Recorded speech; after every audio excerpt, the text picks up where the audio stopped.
নমস্কাৰ। আজি অসমীয়া নতুন বছৰৰ প্ৰথম দিন।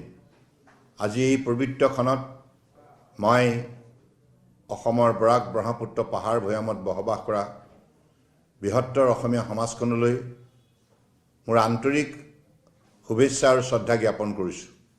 অসমীয়া নতুন বছৰ এই বহাগ বিহুত আমি সকলোৱে ৰং ৰহস্য কৰি আমাৰ হাতামপুৰুষীয়া সামাজিক সাংস্কৃতিক আধ্যাত্মিক পৰম্পৰাৰ মূল্যবোধ আমি অটুট ৰাখোঁ। এই উৎসৱে আমাক প্ৰকৃতিৰ সুন্দৰ বাতাবৰণ প্ৰদান কৰে।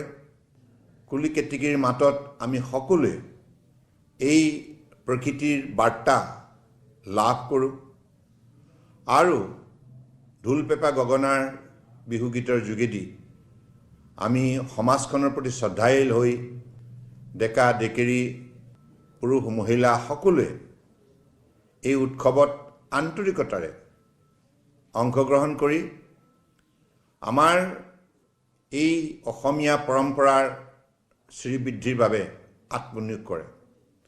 গতিকে মই আজি শুভক্ষণত সকলোৰে মংগল কামনা কৰিছোঁ।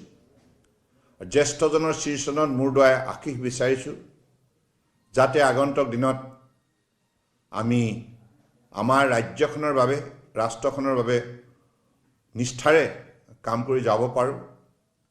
আৰু লগতে এই শুভ মুহূৰ্তত মই ঈশ্বৰৰ ওচৰত প্ৰাৰ্থনা জনাইছোঁ, যাতে আমাৰ অসমীয়া সমাজখন সদায় সৰ্বাংগ সুন্দৰ হৈ থাকক, সুস্থ হৈ থাকক, সবল হৈ থাকক, শক্তিশালী হৈ থাকক আৰু এই বৃহত্তৰ অসমীয়া সমাজখন সকলো সময়তে মিলাপ্ৰীতিৰে আমাৰ মাজত আত্মিক সম্বন্ধ আমি শক্তিশালী ৰূপত গঢ় দিওঁ।